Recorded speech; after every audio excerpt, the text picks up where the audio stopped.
Importante de la información, y es que le cuento que el próximo martes el presidente electo Andrés Manuel López Obrador se reunirá con el presidente de Guatemala, Jimmy Morales, con el objetivo de fortalecer los vínculos de fraternidad y cooperación. Marcelo Ebrard, próximo secretario de Relaciones Exteriores, informó que los principales temas a tratar en la reunión serán los derechos humanos, especialmente en los migrantes, políticas integrales de seguridad, fortalecimiento al Estado de Derecho y el fomento a proyectos de desarrollo económico para la creación de oportunidades en las regiones con importantes flujos migratorios. El encuentro se realizará en la Universidad Autónoma de Chiapas, campus Tuxtla Gutiérrez, y participará también el gobernador de Chiapas, Manuel Velasco Coello, el gobernador electo Rutilio Escandón Cadenas y el rector de la Universidad de Chiapas, Carlos Eugenio Ruiz Hernández.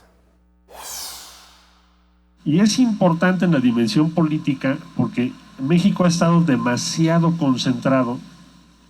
por razones económicas en una sola relación, que es con Estados Unidos y en menor medida con Canadá. Entonces, así como tenemos que ver hacia el norte, tenemos que ver hacia el sur y tenemos que ampliar la presencia mexicana en Centroamérica,